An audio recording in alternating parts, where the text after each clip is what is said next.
Hello বন্ধুরা, তোমরা সবাই কেমন আছো? আশা করি ভালো আছো। আজকে আমি বানিয়ে নেব চিকেন কিমা দিয়ে ঘুগনির রেসিপি। প্রথমে একটি পাত্রে আমি 3-4 ঘন্টা মটরটাকে ভিজিয়ে রেখেছিলাম। এবারে আমি প্রেসার কুকারে ওই মটরটা আমি সিদ্ধ করার জন্য 2টো সিটি দিয়ে নিচ্ছি। আর প্রেসার কুকারের মধ্যে মটরটা দেওয়ার পর একটু নুন আর একটু হলুদ দিয়ে প্রেসারের ঢাকনাটা আমি বন্ধ করে দিলাম। এবারে কিছুক্ষণের অপেক্ষা।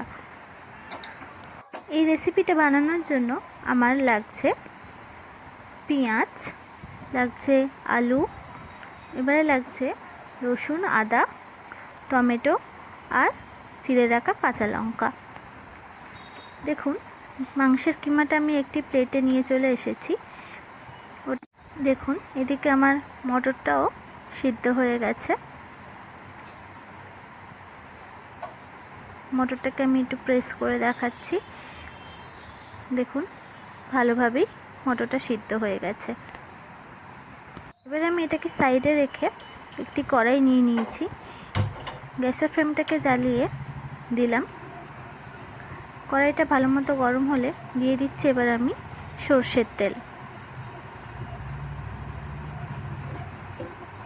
সর্ষের তেলটাও খুব ভালোভাবে গরম করে নিতে হবে। দেখুন, এবারে আমি খুন্তির সাহায্যে তেলটাকে একটু নাড়িয়ে নিলাম। এবারে আমি ফোড়নে দিয়ে দেবো শুকনো লঙ্কা, তেজপাতা, দিয়ে দিচ্ছি গোটা গরম মশলা। এবারে আমি টুকরো করে কেটে রাখা আলুগুলোকে দিয়ে দিচ্ছি।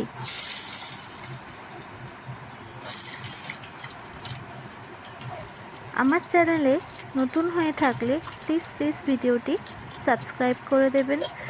লাইক, শেয়ার, কমেন্ট করতে ভুলবেন না। দেখুন, ভালোভাবে আলুগুলোকে একটু ভেজে নিতে হবে।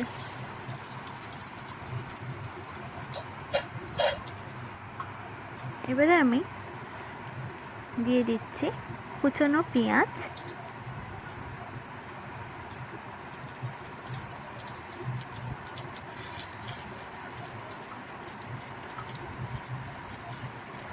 এখানে আমি 2 থেকে 3টে পেঁয়াজ কুচিয়ে রেখেছিলাম।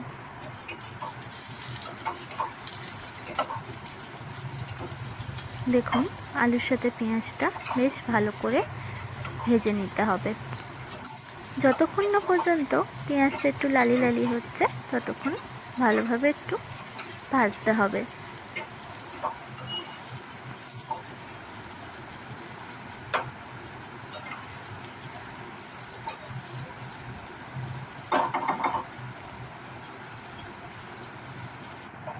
দেখুন, পেঁয়াজটা আমার ভালোভাবে লালি লালি হয়ে গেছে।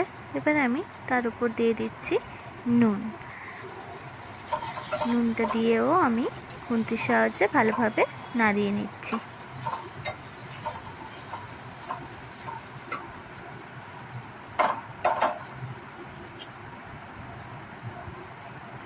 এবারে আমি চিকেনের পিসগুলো দিয়ে দিচ্ছি।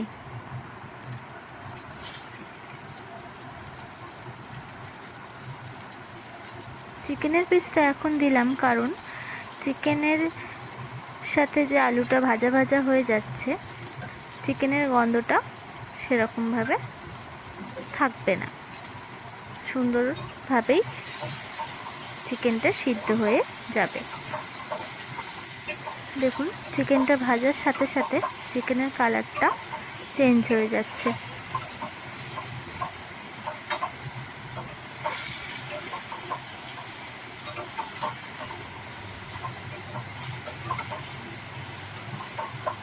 ভালোভাবে চিকেনটাকে ভেজে নিতে হবে, না হলে চিকেনটা পরে সিদ্ধ হতে চাইবে না।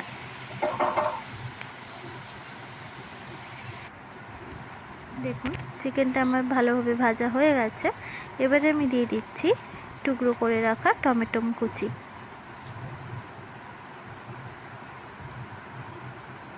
এবার আমি দিয়ে দেবো আদা রসুনের পেস্ট। আদা রসুনের পেস্টটা এখন দিলাম, কেননা আদা রসুনেরও একটা স্মেল থাকে, সেই স্মেলটা এই তেলের সাথেই ভালোভাবে মিশে যাবে, গন্ধটাও অতটা থাকবে না। সেই কারণে আদা রসুনের পেস্টটা আগে থাকতেই আমি মিশিয়ে নিচ্ছি।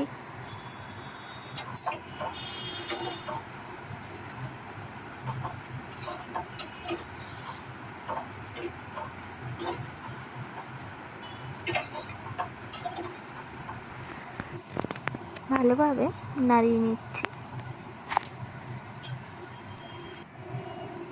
এবারে আমি দিয়ে দিচ্ছি পরিমাণ মতো নুন,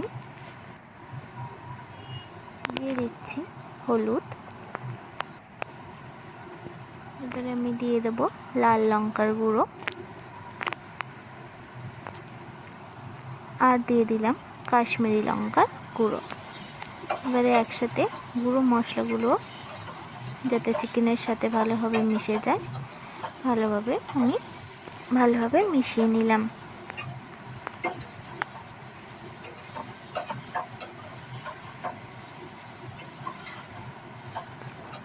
যতক্ষণ মেশাতে হবে ততক্ষণ যাতে না ভালোভাবে গায়ে গায়ে লেগে যায়।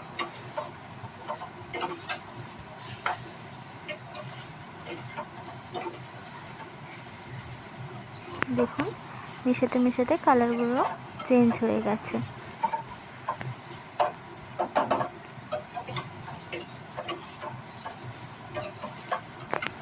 মশলাগুলোর সাথে চিকেনগুলো যত ভালোভাবে কষিয়ে নেবেন ততই খেতে টেস্টি হবে। এবারে আমি দিয়ে দিচ্ছি সিদ্ধ করে রাখা মটর।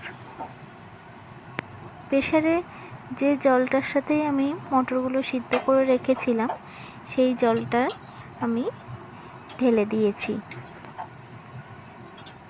আর আমি আলাদা এক্সট্রা করে জল ব্যবহার করিনি। জল দেওয়ার পর মনে হচ্ছিল জলটা একটু কম মনে হচ্ছিল, সেই কারণে আমি অল্প পরিমাণে আর একটু জল দিতে আমার হয়েছে। এবারে আমি কিছুটা চিনি অ্যাড করেছি। চিনি অ্যাড করার পর আমি একটি ঢাকনা চাপা দিয়ে দিয়েছি। চিনি অ্যাড করার কারণ হলো যাতে স্বাদের ব্যালেন্সটা থাকে, সেই কারণে আমি একটু চিনি দিয়েছিলাম। কিছুক্ষণ পর আমি ঢাকনাটা খুলে 4টে চিড়ে রাখা কাঁচা লঙ্কা আমি দিয়ে দিয়েছি, আর আমি স্বাদের পরিমাণটা কীরকম কী আছে সেটা আমি দেখে নিয়েছিলাম। কথা বলতে বলতে ঘুগনিটা আমার প্রায় রেডি হয়ে গেছে। আমি ওপর থেকে গরম মশলা দিয়ে দিয়েছি। এবারে আমি একটি প্লেটে সুন্দরভাবে লুচি আর ঘুগনি সার্ভ করে দিয়েছি। ভিডিওটি ভালো লেগে থাকলে প্লিজ সাবস্ক্রাইব করে দেবেন। ভালো থাকবেন, সুস্থ থাকবেন, টাটা।